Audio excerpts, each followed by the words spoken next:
Amigos, nos encontramos nuevamente con una nueva transmisión de este podcast de Fundación Cambiemos la Historia. Hemos recorrido varios temas, hemos conocido muchas historias y hoy tenemos una invitada muy importante que nos va a contar sobre un tema del que estamos tratando de visibilizar más. Nuestro enfoque ha estado muy cerca de los órganos sólidos, pero no hemos hablado o no hemos profundizado tanto de tejido. Entonces, hoy tenemos una gran invitada, la doctora Deir Turén, que es cirujana plástica infantil del Hospital de Niños Ezequiel González Cortés, de la unidad de quemados. Y le vamos a dar la bienvenida, doctora. Muchas gracias por Gracias. estar con nosotros, por tomarse el tiempo de conversar de este tema que necesitamos visibilizar más. Sí.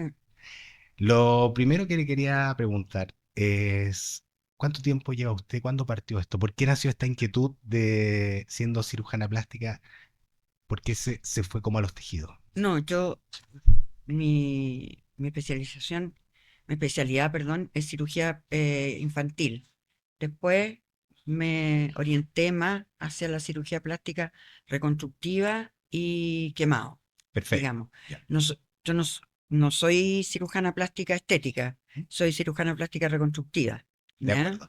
Así que pero yo terminé la beca en uy, qué pena, 1986 y desde ahí me he dedicado a la cirugía plástica reconstructiva y quemado.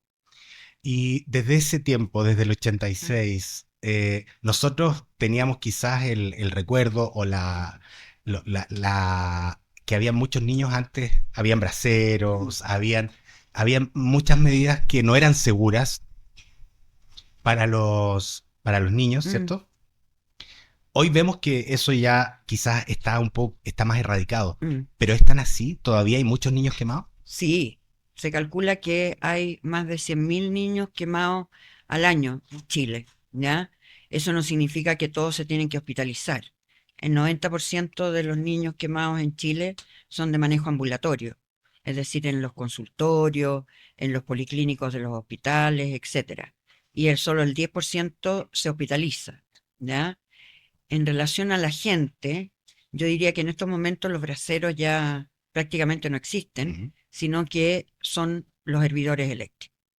Esa es la principal causa de las quemaduras Sí, en niños. sí. El agente es el agua caliente y el hervidor eléctrico es el que tiene mayor prevalencia.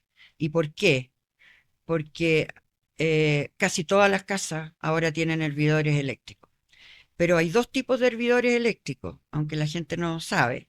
Hay un hervidor eléctrico que tiene un cordón de 60 centímetros y tiene una pegatina en el cuerpo del hervidor. Una pegatina que dice que sale un niño tirando como un cable.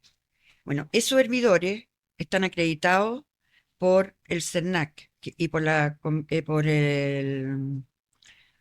Sociedad Chilena de Quemadura, Ok, por Cuaniquem y por el ministerio. ¿Y qué significa eso? Que si ese hervidor se vuelca, no se destapa.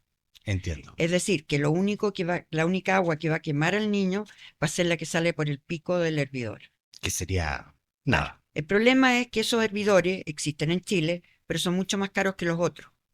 Entonces los otros hervidores tienen un cable mucho más largo y se destapan. Por lo tanto, la extensión de la quemadura es mucho mayor. ¿Ya? Es decir, como medida Mm, preventiva, todos deberíamos considerar esto al comprar un hervidor, claro. ¿cierto? Pero el problema es que estos hervidores que están acreditados, estamos hablando de 20.000 pesos, sobre 20.000 pesos cada uno. Y muchas veces nuestra población no tiene ese dinero para comprar. Mm. Y el otro mecanismo y agente que está aumentando en forma importante son las estufas. La gente ahora tiene mayor poder adquisitivo, entonces tienen estas estufas que ya sean de parafina, entonces la parte de arriba de la estufa se calienta. Entonces, ¿qué pasa? Que el niño, sobre todo entre 1 y 2 años, que es la mayor frecuencia, están aprendiendo a caminar. Claro. Entonces, ¿qué es lo que pasa? Que ellos van caminando, se tropiezan, se van a caer y se afirman de la primera cosa que encuentran. Y la primera cosa que encuentran es la estufa. Entonces sufren de quemadura en las palmas de las manos, que esta es más profunda que la quemadura por líquido caliente. ¿Ya? Así que ese es otro factor importante y uno puede tratar de prevenir eso. ¿Cómo? Uno le dice a los papás que hagan un corral, no para que metan al niño, sino que un corral de 3 caras. Claro, Entonces, es como le falta esto, usted mete la estufa, que está apoyada generalmente en la pared, usted la pone, entonces si el niño va corriendo o se va a caer, va a apoyar la mano sobre el corral y no la va a apoyar sobre la estufa. exacto. Eso mismo puede hacer en la cocina. La cocina que era una de las causas más frecuentes porque el niño se subía a la tapa del horno, quería ver que lo que tenía la olla, esta se volcaba, lo mismo puede hacer. Y no es una cosa muy cara, Claro. ¿ya? Porque todos tenemos o el papá, o el vecino, o el abuelo, que le pega un poco a la carpintería y lo puede hacer. Y puede hacer esta protección que en el fondo va a evitar que ese niño tenga un accidente Claro, que por lo que usted nos indica sigue ocurriendo bastante, sí. ¿cierto? Y lo Y, otro ¿Mm? son las planchas de pelo. Ya, Las planchas de pelo han ido aumentando en forma exponencial como agente de una quemadura. ¿Por qué? Porque se planchan el pelo y lo dejan ahí. claro, Entonces está caliente, el niño ve una cosa que le llama la atención, lo la agarra toma, y claro, generalmente no lo toman del mango, claro, lo toman de las tenazas que están abiertas. Entonces, esos son todos factores que si uno se pone a pensar, claro, la quemadura en la mayoría de los casos es un accidente, sí, pero muchas veces los accidentes los podemos prevenir. exacto. Es lo mismo que si vamos a 140 kilómetros por hora, la posibilidad de que nos accidentemos Es es mucho mucho mayor. mayor que si vamos a 80. Lo mismo pasa Exacto, con esto. exacto. ¿Y cómo es el proceso de un niño, ¿Mm? ¿cierto? Que sufre una quemadura seria de ¿Mm? este tipo, para que entremos un poco en la parte, ¿cierto? De lo que es la donación de ¿Mm? tejido. ¿Cómo es el proceso desde que este niño o estos niños ¿Mm? sufren uno de estos accidentes? ¿Qué viene después? ¿Cuál es el tratamiento? Digamos, en los quemados más extensos, digamos, este paciente se hospitaliza, ¿ya? Eh, nuestro hospital, por lo menos todos los pacientes que tienen un 5 o más por ciento de quemadura se hospitalizan. ¿Por qué? Principalmente considerando la extensión, la profundidad y la localización de la quemadura, también porque la curación nosotros la hacemos con anestesia general, Ok, ¿ya? No con sedación, sobre el 5%. Por lo tanto, nosotros al paciente lo hospitalizamos, ¿ya? Ahí hay que ver, primero hay que hacerle un aseo quirúrgico para ver bien, sacarle el tejido muerto, las ampollas, que siempre dicen, hoy tenía ampolla y después ahora no tiene nada. Claro, uno retira esas ampollas y deja una superficie limpia. Y eso a uno le permite ver la profundidad de la quemadura. En general, las quemaduras por líquido caliente son intermedias. ¿Qué es lo que se llama intermedia? En que no son ni superficiales como la quemadura de sol, ni profundas como la quemadura que puede ser por metal caliente. ¿Nah? Entonces, esas quemaduras cicatrizan habitualmente a los 15 días. ¿Nah? Las quemaduras más profundas, uno tiene que protegerlas, ¿ya? Porque no son 100% profundas, pero son de intermedia a profunda, ¿ya? Entonces, ¿qué es lo que pasa? Uno les hace el aseo quirúrgico, las limpia, y ¿qué es lo que queremos nosotros? Que todas esas células que tienen que generar piel se protejan. Y nosotros ahí es que usamos el lomo injerto de cadáver. Es decir, que nosotros procuramos piel de un paciente fallecido, de una persona fallecida, procuramos piel, esa piel se esteriliza y luego nosotros la ocupamos, ¿ya? Por lo tanto, riesgos para el paciente no hay, beneficios todas. ¿Por qué?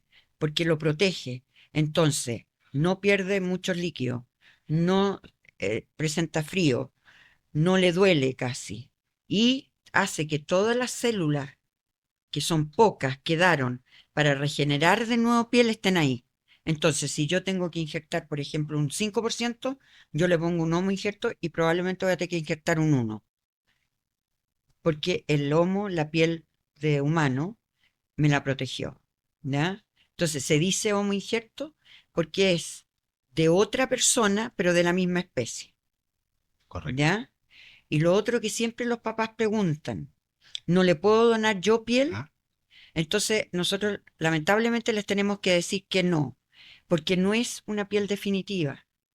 No es que el homo injerto vaya a quedarse con el niño para siempre, sino que es una cobertura para tapar, digamos, transitoria, que al cabo de aproximadamente 10 días, un poquito antes, un poquito después, se va desprendiendo, ¿ya? A medida sobre todo de la parte que cicatrizó. Va cicatrizando y la va desprendiendo porque ya no es necesaria. Y queda adherida a la parte que va a necesitar mayor curación, hay que ver si necesita injerto, etcétera, ¿ya? Por lo tanto, eso es muy importante. Por eso es que nosotros no le tomamos piel a la mamá, a la tía, porque el hecho de tomarle piel le va a dejar una cicatriz, claro. la va a dejar sin trabajo, sin poder trabajar, por lo menos unos 10 a 15 días. Entonces, hay una serie de morbilidades que produce el tomar piel de familiar. Lo otro que es súper importante, explicarle a los papás que si yo les tomo piel a ellos, esa piel no va a ir a su hijo, porque tiene que irse al proceso de esterilización y ese proceso se demora aproximadamente un mes. Por lo tanto, esa piel que ella donó no va a ir a su hijo, De acuerdo. va a ir a otro paciente. Entonces, todas esas cosas son éticas. Digamos, hay que explicarle a la mamá, porque de repente la mamá puede decir, put, no me quisieron poner la piel, me dicen, no, explicarle con calma por qué no se hace, ¿no? Porque una vez que la mamá entienden, lo saben hacer muy bien. Claro. Y lo otro que hay que explicarle a la mamá, por qué es tan importante que nosotros contemos con la donación de piel, ¿ya?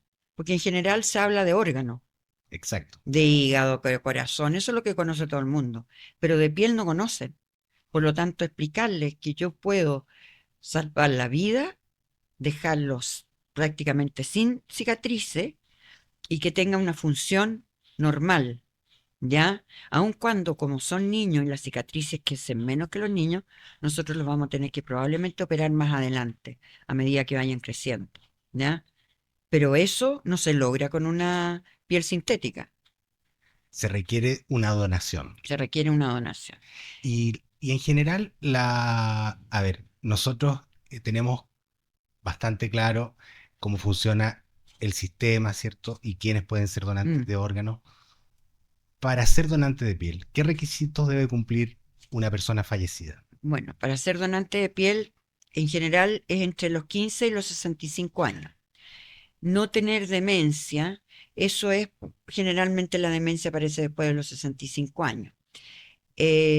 No tener alguna enfermedad sexual, de origen sexual, como puede ser el VIH, ¿ya? Que no siempre es sexual, puede ser por una aguja contaminada, etcétera.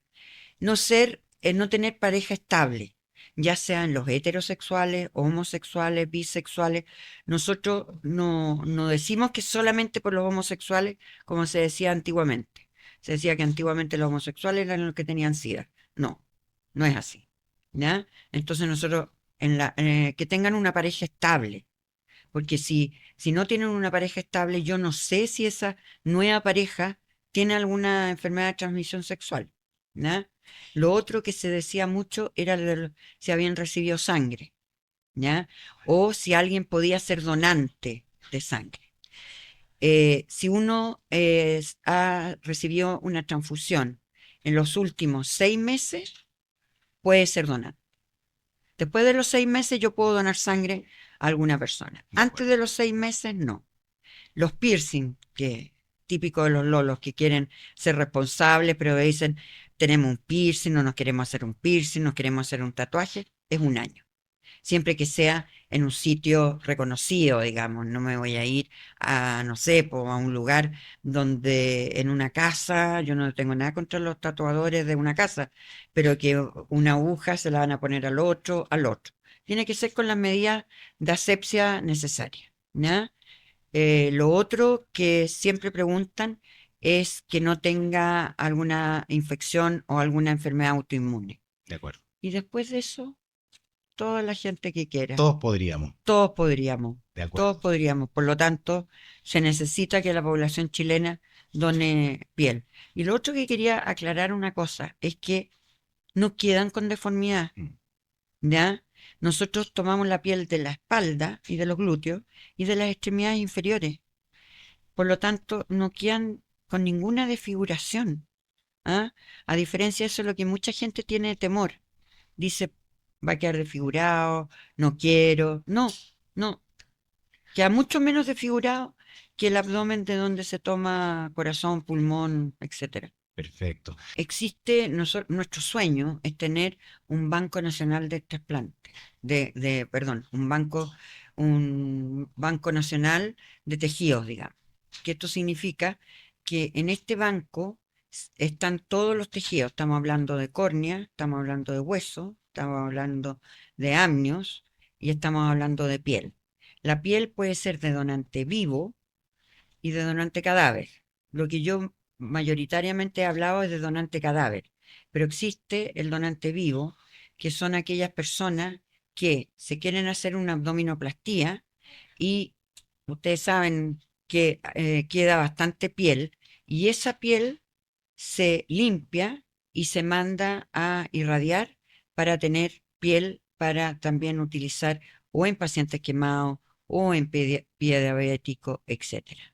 Y esa piel, ese injerto que es de epidermis y dermis, de las dos capas de la piel, muchas veces queda ahí para siempre, a diferencia del homo injerto que en realidad se va desprendiendo. Hay muy pocos casos en que se nos ha quedado un poco de dermis, la epidermis no, pero de la capa más profunda nos ha quedado un poco y que nos sirve de colchón. Entonces, nuestro sueño es tener un banco nacional. Actualmente hay dos bancos en Chile, uno que es el banco que está en el Hospital San Borja Rearán y el otro el que está en Iquique, ¿ya?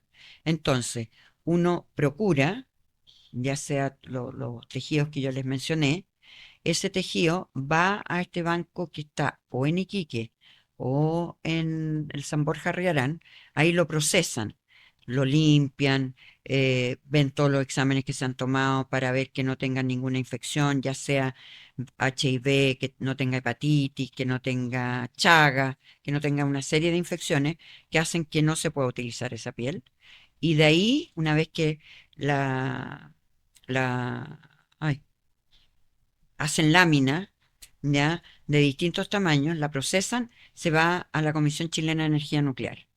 Y ellos son los que lo criopreservan y las irradian. Cosa de que esta piel que nosotros vamos a colocar esté estéril. Entonces, esa es otra cosa súper importante que sepan los padres, que la piel está estéril. No es piel que yo le saqué a un paciente y se la pongo inmediatamente. Es un proceso largo que dura aproximadamente 30 días. ¿Ya? Entonces, como no se cuenta con un banco nacional, sino que hay dos bancos que van prestando, van entregando piel, en general el 80% de la piel queda para el centro que procuró. En este caso, por ejemplo, yo que soy del Exequiel, queda para el Exequiel. Eso no significa que nosotros no prestemos o no entreguemos piel cuando otro centro lo necesita, pero nosotros nos damos prioridad a nosotros mismos, digamos, porque no tenemos una gran oferta de piel, por lo tanto, somos los que más quemados tenemos en Chile, atendemos la población más grande de quemados en Chile, por lo tanto, nosotros necesitamos de esa piel. Entonces, somos caritativos, pero le damos preferencia a nuestros pacientes que la necesitan. Entonces, siempre nos quedamos cortos.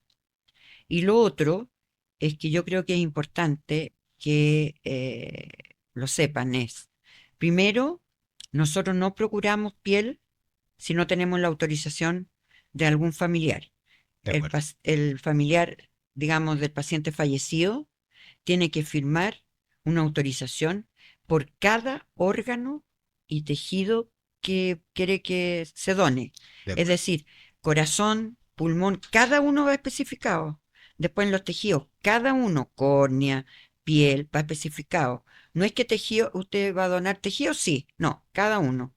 Una vez que firma esto, a nosotros nos notifican que hay un probable donante. Y nosotros, cuando vamos a procurar, tenemos que llenar un formulario donde está especificado todo, la fecha, los cirujanos, qué zonas se tomaron, qué encontramos, si hay alguna observación que hacer. Y cuando nosotros se nos entrega esa piel, nosotros hay un seguimiento, ¿no? Que dura hasta 5 años desde que hasta que nosotros colocamos la última lámina de ese donante. De ahí parten los 5 años. ¿Ya?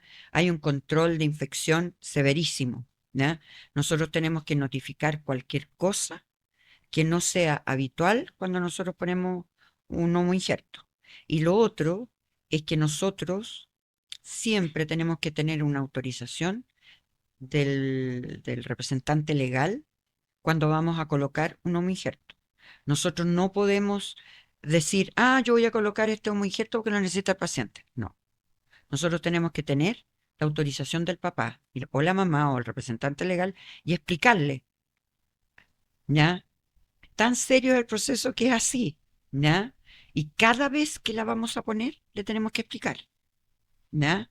Y le tenemos que decir cuánto pusimos, más o menos en extensión, les explicamos antes para qué sirven, porque si no, no van a decir cuál es la diferencia, ¿ya?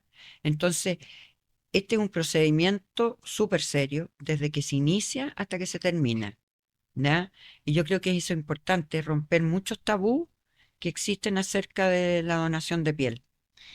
Es muy importante porque lamentablemente hay desconfianza, ¿cierto?, en este tipo de procesos y como usted Mm, lo ha explicado, yo creo que no quedan dudas de los controles, lo exhaustivo de los procesos, la duración del proceso en sí es súper eh, completo. mm, Yo creo que es súper bueno que las personas sepan esto porque da tranquilidad mm, de entender de que es un proceso que se hace con los estándares de calidad, mundiales. digamos, más altos, Sí, ¿cierto?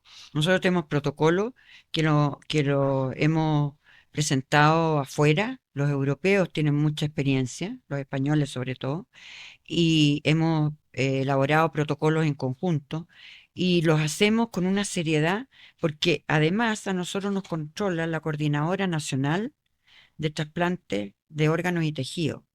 Entonces hay una sigla y ellos nos piden, cada vez que nosotros usamos una lámina de piel, ellos nos piden que le mandemos la hoja firmada de consentimiento y qué lámina en el protocolo va la lámina con su sello, va la cantidad que se colocó, cuándo se elaboró, todo va en el protocolo.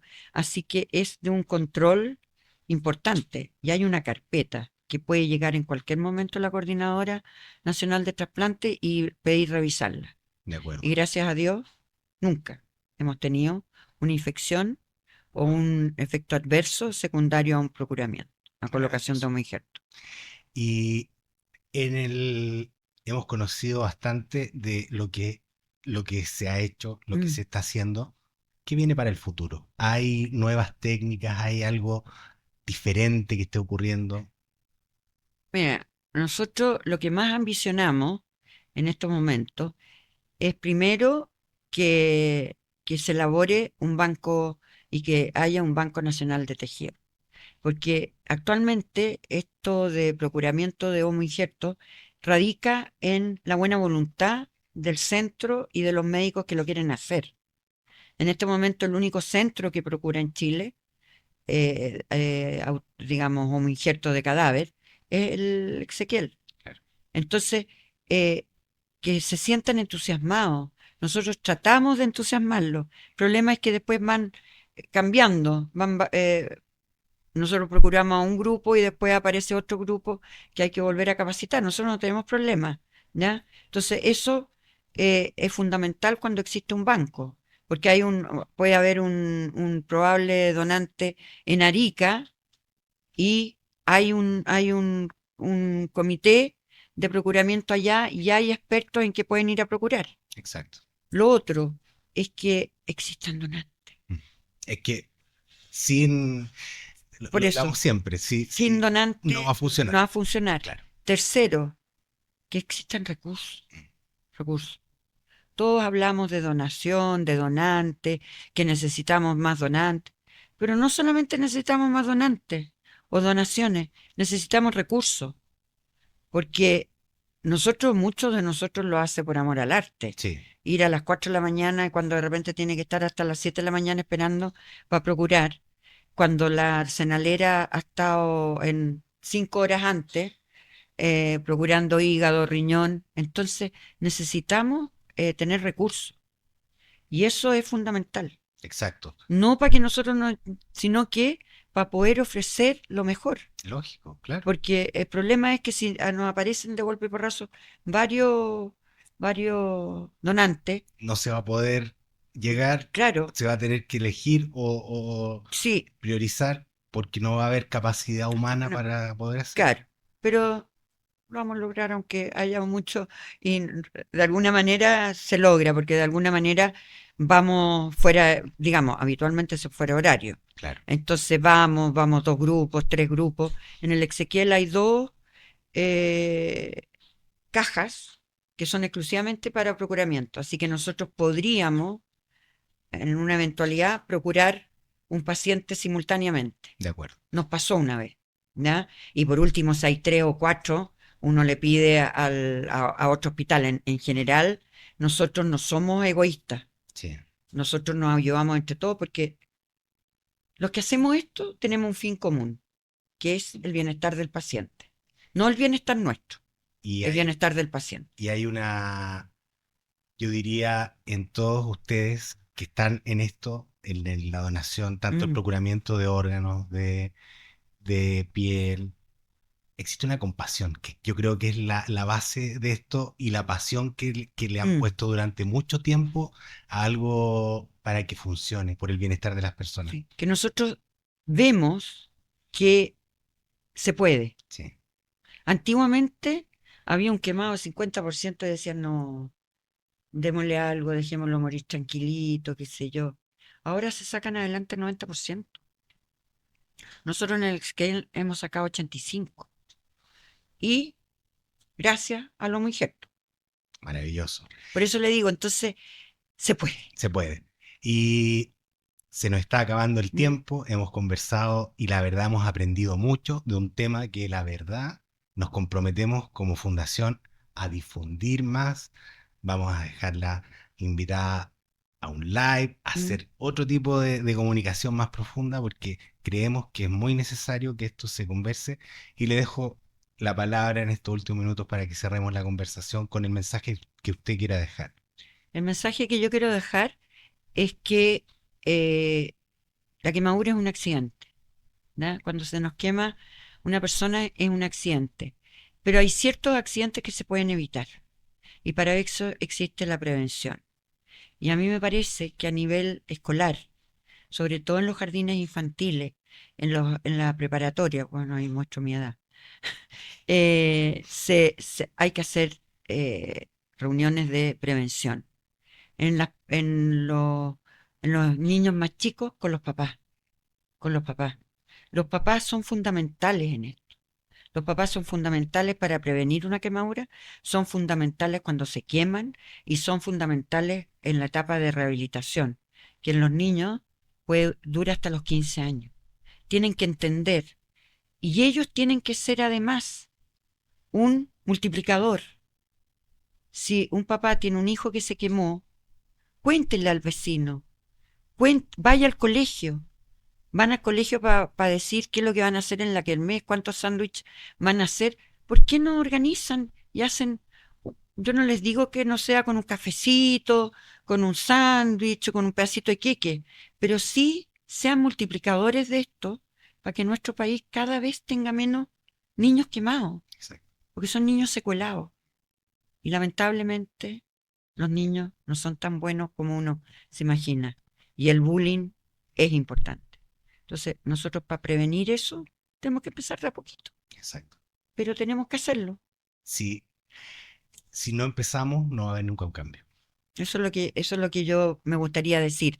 No decirles del brillante tratamiento. Y lo otro que me gustaría decirles es que por favor sean donantes de piel, que también sean multiplicadores, que si han tenido un hijo quemado, ojalá que no, un familiar, en que se podría haber salvado en mejores condiciones si hubiésemos tenido un injerto, que lo hagan, que le cuenten al vecino, que le cuenten al tío, o cuenten en el colegio, si de repente se juntan en el colegio para cosas no tan importantes como esta, Exacto, porque no tienen la visión de lo que significa tener un paciente quemado. exacto. Y ojalá que tengamos esta conciencia sin haber vivido Mm, esto que es muy lamentable y doloroso. el 90% de la población chilena tiene algún familiar que se ha quemado. Es muy número muy alto, así que, doctora, le queremos agradecer de todo corazón por habernos acompañado en esta conversación que Mm. hemos tenido hoy. Hemos aprendido mucho y vamos a seguir comprometidos con la donación de piel porque es muy importante. Así que, amigos, todos los que nos escuchan, convérsenlo con su familia. También es un tema que tenemos que agregar. Vamos a hablar de órganos, vamos a hablar de tejidos y le agradecemos, doctora, por esta conversación. Gracias a ustedes por tener la posibilidad de hacer más general este tema que realmente a los que nos dedicamos a esto nos apasiona. Así que Muchas muchas gracias. gracias.